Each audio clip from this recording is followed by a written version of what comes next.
Most teams have a translation problem. People leave meetings believing they agreed, then act in completely different ways. That's unclear communication pretending to be alignment. So today, we're going to slow things down. We're going to talk about what clear communication actually means, what real listening actually requires, and why above average team members treat both as skills, not personality traits.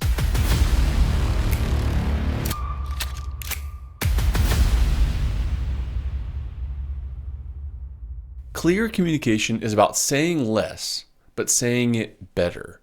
It means you know what decision's being made, you know what is not being decided, and you know who owns what's next. Clarity is kindness with structure. Peter Drucker said the most important thing in communication is hearing what isn't said. But you can't hear what isn't said if what is said is too muddy. So above average team members do three things. They separate the discussion from the decision. They name assumptions out loud. And you check for shared meaning, not just nodding. If everyone leaves a meeting with a different story, the meeting has failed, even if it felt productive. Now let's talk about listening fiercely. This doesn't mean that you are quiet. It means that you are temporarily suspending your rebuttal, your explanation, and your need to be seen as smart or right. It's a lot harder than it sounds.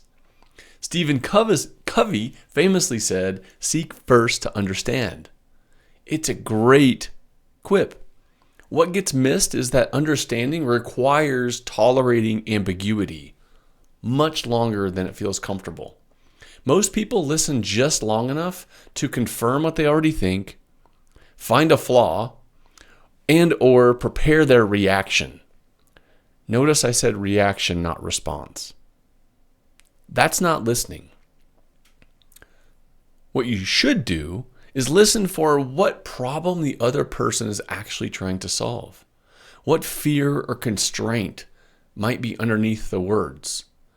You're listening for tone and emotion in the wording, in their voice. And then look where meaning has drifted and seek to get clarification. Now here's where this matters in real life. A team member or boss says, "We need to move faster." One person hears urgency. Another team member hears it's time to start cutting corners. Another team member takes it personally, it's criticism. And finally, another one takes it as a threat.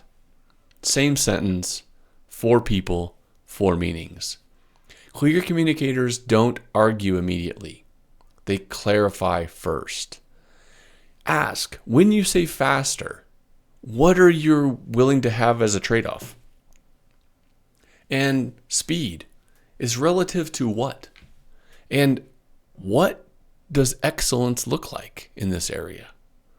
It's not slowing down the teamwork. It's preventing rework. It's preventing mistakes.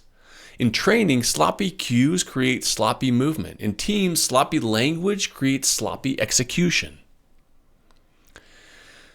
So here's a practice this week. Before you speak next, ask, what do I want this person to really understand? Before you respond to somebody, ask, what problem are they actually trying to solve here? And before a meeting ends, say one sentence that could change everything. Can someone summarize what we just decided and what happens next? Time to start reducing confusion.